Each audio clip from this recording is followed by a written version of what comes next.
A new CDC report shows that life expectancy has decreased in the U.S. between 2016 and 2017.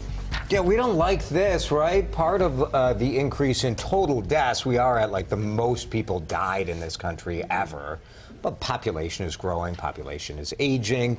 It's really the deaths in the younger age group that are that group of deaths is impacting the life expectancy.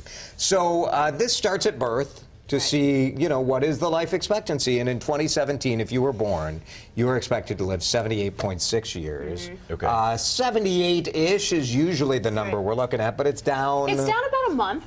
Which is not a lot, but what the researchers say and what is sort of alarming about this is why it's down, and it's important to look at some of the factors, and those are that an increased rate of suicides and an increased rate of drug overdoses. Yeah, it's not older folks that are dying of old age. Or dying earlier than they used to be, right? Right, it's younger people. And that's what brings the average down, Mike. I mean, this is some basic math when you're looking at that. If you have 30-year-olds, 40-year-olds, 50-year-olds dying, that is something I think as a country you look at and say, all right, where are we going wrong here? That's exactly it. I mean, there is a little bit of good news in this. Death rate from cancer is down, and the rate that the increase of drug overdoses has been going up is starting to slow. I guess that's positive. Leveling instead of spiking. But this isn't still up 10%. This isn't the only thing that shows that the U.S. has sort of slipped over the past 2 to 3 decades in where we rank in the world overall, in terms of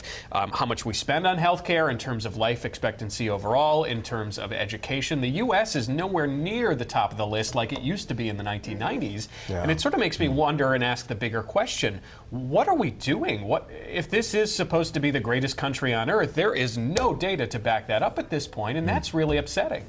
A lot of this is self-imposed, though, isn't it? I mean, it's the fact that younger people are, in many cases, making lifestyle choices that are leading to higher rates of obesity.